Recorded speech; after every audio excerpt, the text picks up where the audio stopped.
और ऐसा आया और आपने गलती से एस्केप दबा दिया, तो है। आपको सबसे पहले मेन्यू में जाना है, ये मेन्यू बटन है। सेकंड नंबर पे जाना है यूएसबी फाइल, ओके करना है। फिर जिस नाम से आपने फ़ाइल सेव की है वो ढूंढना है। आपने किस नाम से फ़ाइल सेव की है, ये ओके बटन दबाना है, यहाँ पे चेक बॉक्स आ जाएगा। ठीक है। फिर 3 नंबर से कॉपी करना है। अब ये फ़ाइल कॉपी हो गई, एस्केप दबाना है, लोकल फ़ाइल में जाना है और फिर वही फ़ाइल को फिर से ओके करना है, 1 नंबर से लोड कर देना। अब देखना मशीन में फ़ाइल आई कि नहीं, तो ओके बटन दबाना है। ये आ ठीक गई, है। मतलब फ़ाइल में आ गई।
हाँ। लाइट मान लीजिए आ गई, आपको एमसीबी उठाना है। सबसे पहले तो यहाँ पे ग्रीन बटन है, इसको दबाना है। जब ये चालू हो जाए तो इसमें बोलेगा बैक टू रेफरेंस पॉइंट।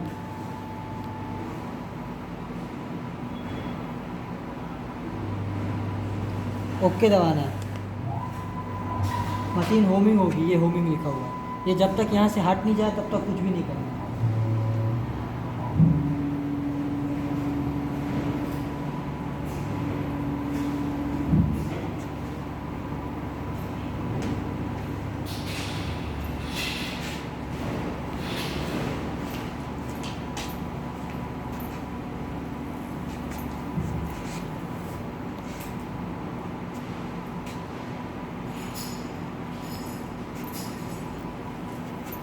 जहाँ से आपने XY0 और Z0 की होगा, ये शिफ्ट के राइट साइड में है। जहाँ पे आपने XY करा होगा वहाँ पे मशीन आ जाएगी।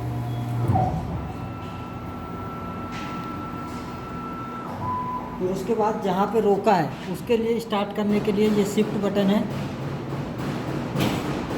शिफ्ट बटन दबा के रखना है, शिफ्ट बटन दबा के रखना है, स्टार्ट बटन दबाना है।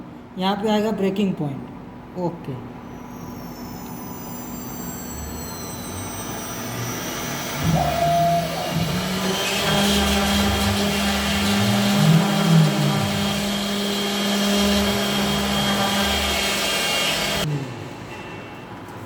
किसी फाइल का टूल पाथ बनाना है, तो सबसे पहले आपको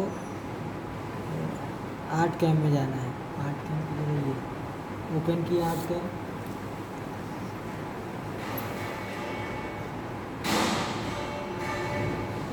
क्रिएट न्यू मॉडल। इंच में देखना है 96 होना चाहिए और विड्थ 48 होनी चाहिए। इसको mm में कर दो, उसके बाद ओके कर दो। ओके करने के बाद अब आपको मान लीजिए स्वास्तिक बनाना है या कोई भी फाइल है, तो सबसे पहले आपको फाइल में जाना पड़ेगा। ये टॉप पे फाइल में गए, वहाँ पे जाने के बाद इंपोर्ट पे क्लिक करना पड़ेगा, वेक्टर डेटा। अब जहाँ पे आपकी फ़ाइल सेव होगी वहाँ पे जाना है। मान लीजिए आपकी फ़ाइल डाउनलोड में सेव है, ये है फाइल आपकी, तो इसको कर देना है ओपन। अब आपने mm में बनाया है तो mm में क्लिक करके रखिएगा, इंचेस में बनाया होगा तो इंचेस में क्लिक करके रखिएगा। अभी फाइल mm में बनी है तो परफेक्ट आ गई, अगर इंचेस में होती तो इंचेस में बनाना पड़ता है। अब आपको ओरिजिन करके चलाना है। मान लीजिए आपको आई आपकी साइज़ 300 और बनाना आपको है 100 mm, तो सबसे पहले आपको जाना पड़ेगा ट्रांसफॉर्म वेक्टर में। ट्रांसफॉर्म वेक्टर में जाके सबसे पहले ओरिजिन को लेफ्ट बॉटम करोगे। अगर बॉर्डर छोड़ना है तो जितनी बॉर्डर छोड़ना है वो लिखना पड़ेगा, नहीं तो 0। अब आपको 100 mm की बनानी है, तो यहाँ 100 और यहाँ 100।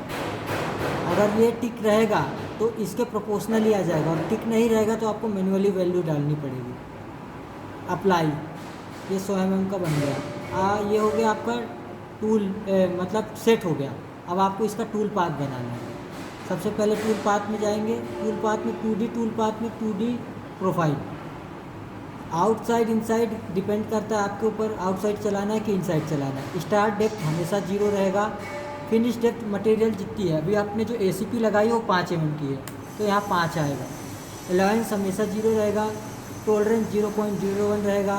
फाइनल पास को कुछ भी नहीं करना है। सबसे पहले जेड शेप, अगर यहाँ 30 mm है तो इसको भी नहीं छेड़ना है। आप जाना है प्रोफाइल टूल। अब आपको डिपेंड करता है कि 3 mm से चलाना है, 4 mm से चलाना है, 6 mm से। मान लो आपको 3 mm से चलाना है तो एंड में 3 mm सेलेक्ट करेंगे। उसके बाद सेलेक्ट के नीचे जो डाउन एरो है उसको क्लिक करेंगे।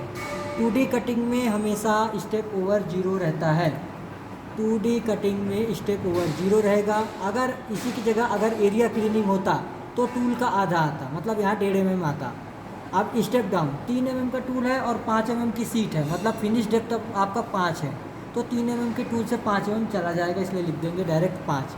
अगर यहाँ पे फिनिश डेप्थ 10 होती तो हम यहाँ पे 5 डालते और वो 2 बार में काटता, एक बार में 5 फिर एक बार में। यहाँ 8 होता तो यहाँ हम डालते 4, तो एक बार में 4 काटता, एक बार में 4 काटता। अगर 6 होता तो टूल में जो लोड पड़ता है आप 6 भी डाल सकते हो, लेकिन टूटने के चांस टूल के ज़्यादा हैं। उसके बाद मटेरियल सेटअप में जाना है। हमेशा मटेरियल का Z0 टॉप पे रहना चाहिए, ये भी टॉप पे रहना चाहिए। Model position in material top offset में रहना चाहिए। मटेरियल थिकनेस आपके मटेरियल से हमेशा ज़्यादा होनी चाहिए। ओके करना है। उसके बाद यहाँ पे नाम लिखना है तो लिख दीजिए, वरना नाव कर दीजिए। ये आपका मटेरियल, ये आउटसाइड है। यहाँ पे देखिए आउटसाइड लिखा हुआ है, इसलिए ये आउटसाइड से कटा है। अगर आप यहाँ पे इनसाइड क्लिक किए होते तो ये अंदर हो जाता। ये देखिए अब अंदर हो गया। अब इसको आप प्रोजेक्ट में जाइए, प्रोफाइल को राइट क्लिक करके सिमुलेट कर सकते, देख सकते कैसे चल रहा है। नहीं देखना है तो डायरेक्ट टूल पाथ में जाइए, सेव टूल पाथ, क्लिक, इसको क्लिक करना है, सेव टूल पाथ करना है और आपकी पेन ड्राइव लगाइए। पेन ड्राइव लाइए मशीन में, कौन है इस पर EVM पे आपको जो नाम लिखना है वहाँ पे याद रखना कौन सा नाम लिख रहा हो। मान लो लिख रहे हो आप एरिया, एरिया नाम से सेव किए। एरिया डॉट टैग पहले से है, एरिया 1 2 4 5 6 सेव कर दो बस।